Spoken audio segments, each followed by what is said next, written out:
Oh, all right, guys, I'm back with you. It's been quite a while, but we're back.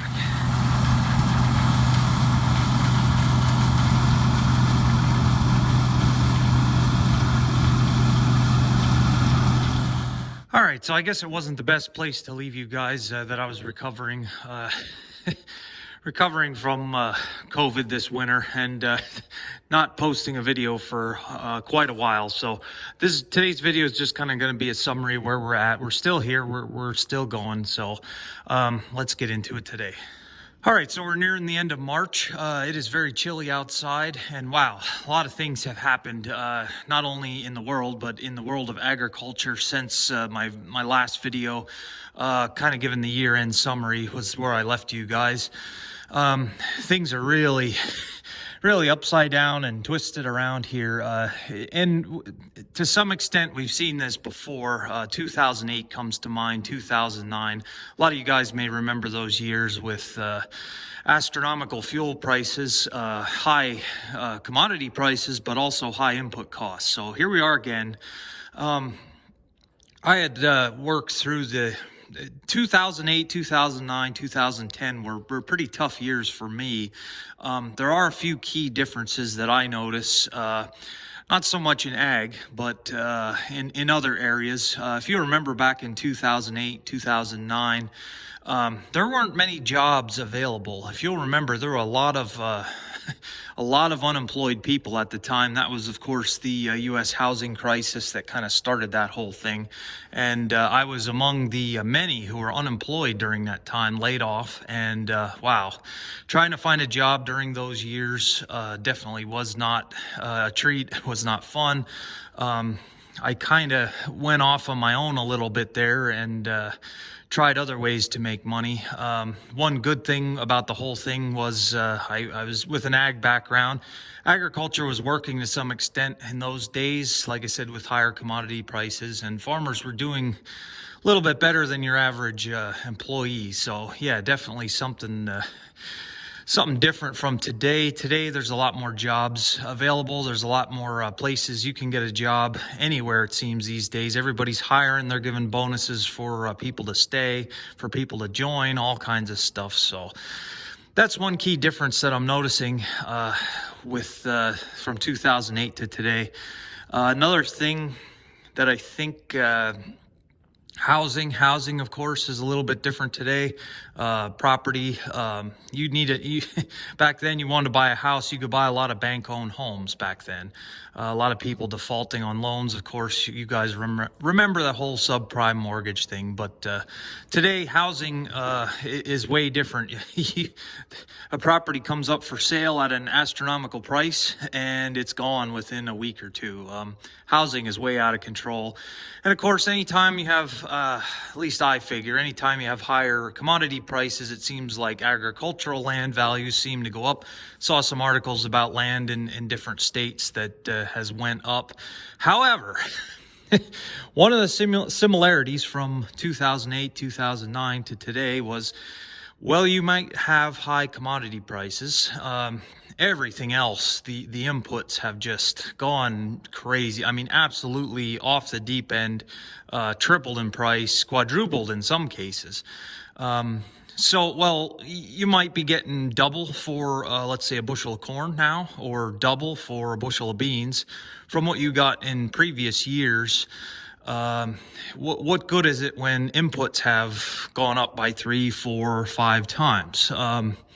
In the end, are you really ahead? Another problem we're facing here in Pennsylvania, and again, my off-the-farm job is ag-related. I get to hear a lot of things about the commodity markets and stuff like that. And a lot of the end users here in Pennsylvania, a lot of people had a very good corn year here in Pennsylvania. It was a very good growing year. Everybody had great yields. So there's a lot of corn on the market locally. There's not so much that has to come in from outside of the area. And because there's a lot of corn here locally, elevators aren't paying what the grain price is. So that's kind of hurting us here locally.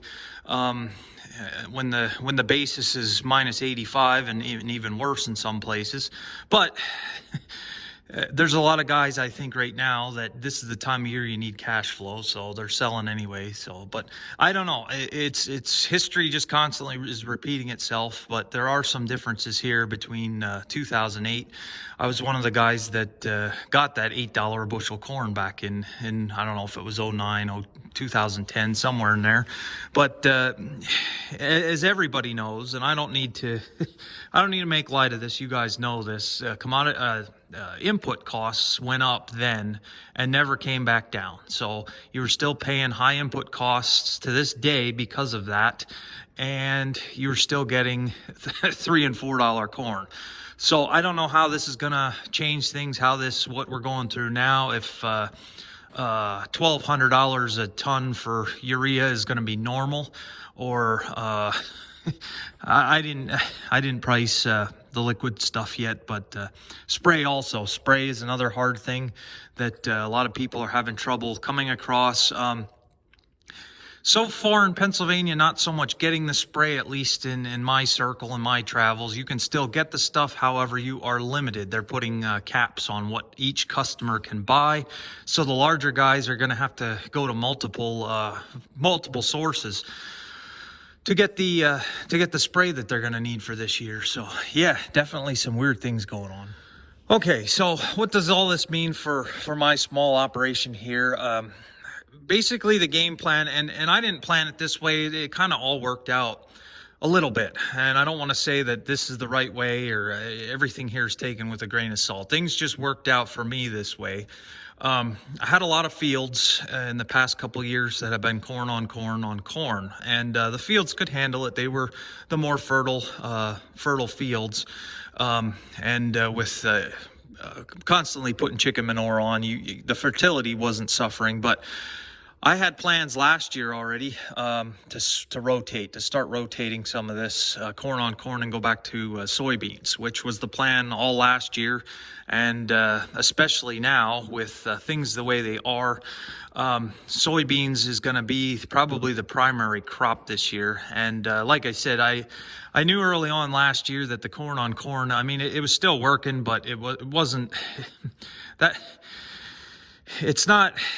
I don't know. Some guys have grown corn in the same field for 20, 30 years, year after year after year. And the problem is you open yourself up to diseases. You open yourself up to fertility issues, lower test weights.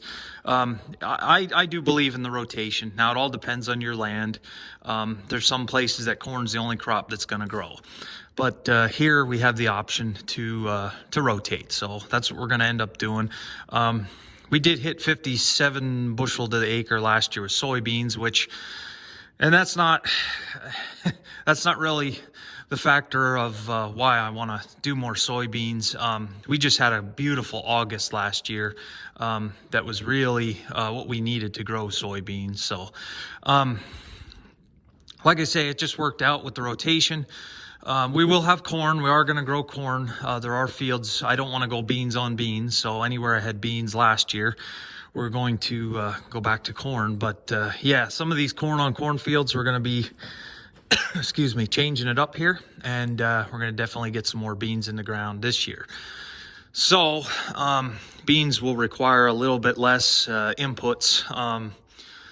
Now, I don't know if this is all going to be solved here in 1 year with the prices. I have a feeling this is going to go a while. It did in 08. I mean, it took 4 years till things stabilized. So who knows? Just more challenges. It's always something.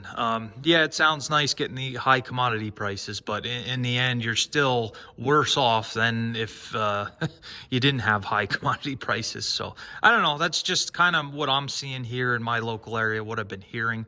I don't know. Corn's kind of, it is worldwide, it is nationwide, but you have your regional markets and your local markets, and I think there's a lot of variation between those areas. All right, so I didn't really get to talk to you guys much at all this winter. This entire winter, I basically took a vacation here from YouTube. I really do feel bad about it.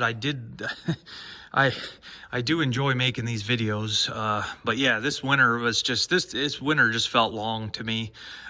Like I said, had gotten sick back in the end of November all the way into December. It was till mid-January till I finally started feeling better from that from the COVID that I had. I think that was the second time I had it. I must have had a variant or something, but we got through that, and then I don't know if it was the flu or something, like a couple of weeks later. Basically, I was not feeling good from November all the way till February. So oh, just a long winter. And I do have other projects that I am working on, so I was focusing a lot of my time and attention on my other things that I have going, plus work. So yeah, I did neglect YouTube and the updates.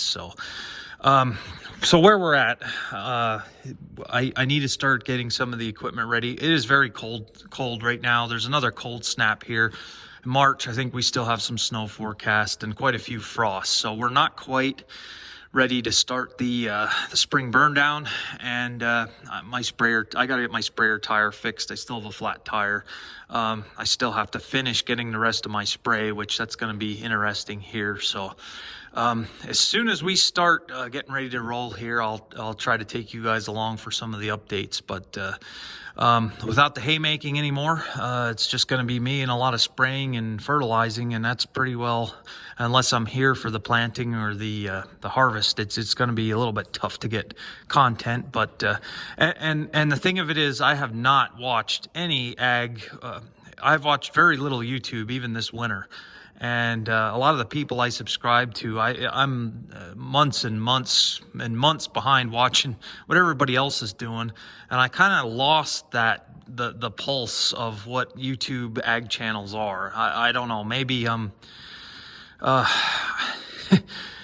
maybe this way of videos is not the way anymore. I don't know. I kind of lost how what everybody's up to and where we're going here with the YouTube farming community. But I don't know. So anyway, today's video, like I say, it was a little bit uneventful, but I just wanted to get everybody updated on where we are for the upcoming year. And yeah, things have definitely changed from my last video to now. So all right, guys, let me know what you guys think in the comments. I haven't been able to talk to too many people lately. I get a lot of comments on my older videos, and just wanting to know what everybody's up to and who's all still here. So, all right, thanks again, and I appreciate it. And we'll try to bring you guys along for this spring season. So thanks for watching.